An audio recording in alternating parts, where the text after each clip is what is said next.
Emang selanjutnya mau undang siapa sih? Oh, bintang tamu selanjutnya seorang ibu yang sangat dicintai oleh anak-anaknya. Oh iya? Iya, sama. Ini juga dicintai anak-anaknya. Ini juga dicintai sama anak-anaknya. Oki Agustina. Waalaikumsalam warahmatullahi wabarakatuh. Buka sendiri sini mah. Ngepel sendiri, masak sendiri. Iya, apa kabar sehat? Ayo, ayo, Neng, Oki. Ece, silakan Ece. Ece, Oki. Ini lebih fresh gitu deh wajahnya, kayaknya bersinar-sinar, lagi fresh banget deh. Kenapa tuh? Nggak tahu gue nanya. Kayaknya lagi fresh gitu ya. Iya benar, kenapa sih? Aku tahu. Kenapa sih? Nih, Oh, ada before. Ada yang beda nih. Sampai aku kumpulin datanya before dan Ih lu mah rumpi banget sih. Ih, rumpi deh. Ih, orang mah kayak gitu-gitu ya. Ih. Ih. Emang lu mau tahu nggak sih? Ih, geng kita banget tuh. Kamu baru operasi? ya. Operasi apa sih? Oh, presong. Iya nih, operasi. Tapi aku operasinya tidak merubah bentuk. Tapi Cuman jadi operasi kantong mata aja sih kemarin. Kenapa emang kantung matanya? Oh ini kelihatan tuh di sini. oh tadinya banyak ini tuh karena banyak menangis. Ada, Banyak menangis. Ya justru gara-gara gitu kan kelihatannya gue nggak move on ya nangis dulu. Makanya udahlah dioperasi aja gitu kan. Akhirnya di bawahnya Nggak, kayaknya jadi aku tuh pernah gagal filler dulu. Oh, makanya gagal gagal film. Ini filler. gagal filter ya lu kalau punya foto. jadi filter.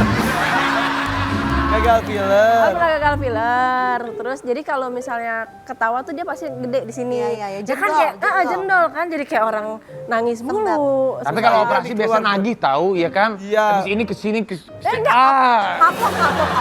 Enggak kapok. Kapok. Masa? Enggak, masalahnya nih ya kan kemarin ditawarin nih buat mini facelift apa segala macam kan. Ini aja yang cuman reposition aja bengkak wah gede banget muka. Oh iya. Oh, Dan lama, reaksinya beda. Iya, lama lagi kan 2 minggu. Terus gak bisa ngapa-ngapain dong. Nggak bisa ya Allah mau foto aja malu. Padahal ini doang. Oh bayang nggak kalau kesini kelihatan? Iya. Ya, aku emang gede reaksi banget. orang beda-beda kan ya. Tahu kan ada di kalau di Boboiboy ada adu tuh yang kotak gitu kayak gitu muka gue aja Pak. Masa jadi kata Demi nonton Allah kemarin. kotak. Gue kalau ngaca Segede gini, itu. ya Allah mau nangis kalau ngaca. Ini mukaku balik lagi nggak ya? Untung balik ya. Itu berapa bulan yang lalu kejadian tuh?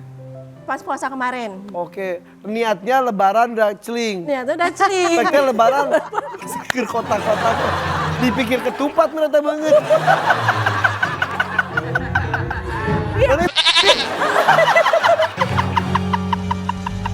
Itu aja diketawain anak-anak gue. Tapi ngomongin soal anak nih.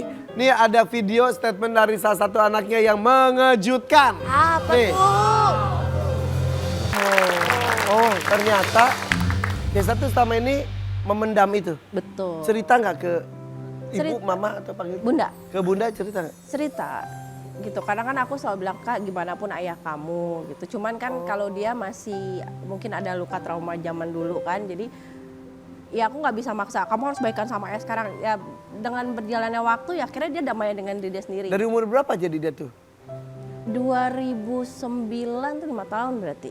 Umur 5 tahun dan itu nempel sampai 11 tahun Nempel, kemudian. betul. Jelang 17 tahun baru dia berdamai. Baru dia mencoba untuk membuka pelan-pelan gitu sampai akhirnya ya mungkin baru tahun lalu lah mereka bisa ngobrol nih anak-anak sama ayahnya. Sebelumnya? Saling ungkapin. Sebelumnya nggak bisa karena kakak masih ada karena jujur Kisha ini kan dulunya melewati berbagai fase Ya, ya. aku sama ayahnya kan. Ya, ya, ya, Kadang ya. aku suka nanya gitu. Kak, kamu masih inget gak sih yang dulu-dulu yang pernah kamu lihat soal ayah sama bunda yang pernah kamu alamin? Dia selalu bilang, Ica gak akan pernah bisa lupa bun, tapi Ica sudah tidak mau nginget lagi. Astaga. Tapi kejadian kemarin yang ada konflik di lokasi syuting dan bapaknya juga pasang badan mungkin ya itu salah mungkin salah satu juga. Satu trigger, oh iya gini ya rasanya dibelain mungkin ya. Ya itu dah, mungkin selama ini kan yang bela, kalau dia ada masalah yang baju aku belain gitu ya. Dia ngerasa sih gitu. Ya pas Oh, kemarin kan ayah gue iya gitu. kayaknya Ternyata ya. ayahnya sebegitu besarnya sama dia sampai nggak mau lihat dia disakitin orang itu berasa. Kayaknya ya. Di situ sih kayaknya. Terus sekarang hubungan udah baik. Alhamdulillah baik banget. Sempat canggung nggak? Kalau si Kisha sih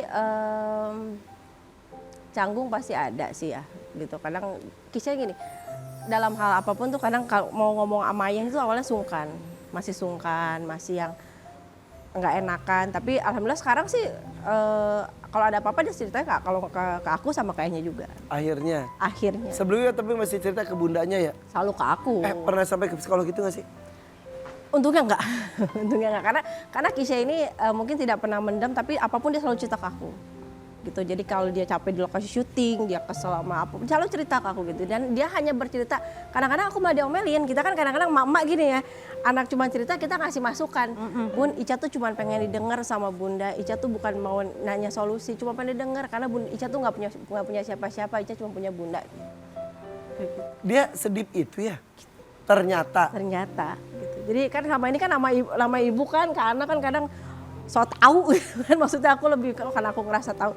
Tapi ternyata ketika Kisha ngomong gitu, oh ternyata anak itu hanya ingin didengar gitu.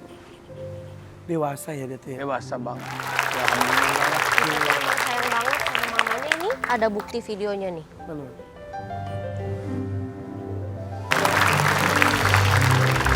Udah sampai bisa beliin rumah dan Enggak, lain-lain. kalau rumah kita masih nabung sih. Tapi ini tuh ya kayak Raffi Ahmad. Iya. Raffi itu kan tak berayah dari usia muda. Terus tuh bahagiakan ibu dan adik-adiknya. Ini sih ya ayahnya masih ada.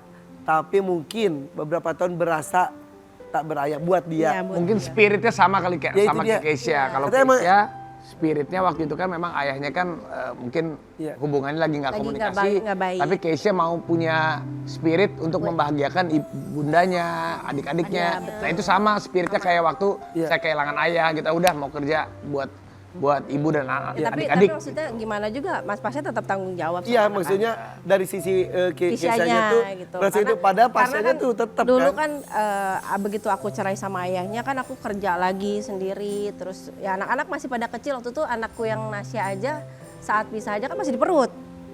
Masih di perut gitu. Terus begitu aku 40 hari lahiran Nasya, aku mulai bangkit lagi. Gimana caranya aku cari uang sendiri, berdiri di atas kaki sendiri kan. Mungkin Walaupun Pasya juga. Pasha juga masih ngasih. Tapi tetap aja kan pengen tetap aja aku mandiri. nggak mau gitu, ibaratnya aduh uang gimana juga kan untuk anak untuk aku juga beda gitu, aku nggak mau. Ya makanya setelah itu aku kerja lagi dan Kisha di situ ngeliat awalnya cuma ada tawaran syuting sih waktu itu sinetron. Kakak mau nggak? Bunda nggak maksa ya gitu. Ya udah deh coba, mungkin di situ dia enak kali ya, udah mulai menikmati. Ya di situ dia sih bilang mau bantu Bunda. Tapi saudara punya masa lalu, ada perjuangan. Nah selanjutnya kita akan bertemu dengan dulunya kecil, salah satu korban tsunami. Kemudian bisa akrab dan berteman dekat dengan seorang Ronaldo. Wih, Saat lagi ya tetap di sini di FVP for Korean Real. Pagi.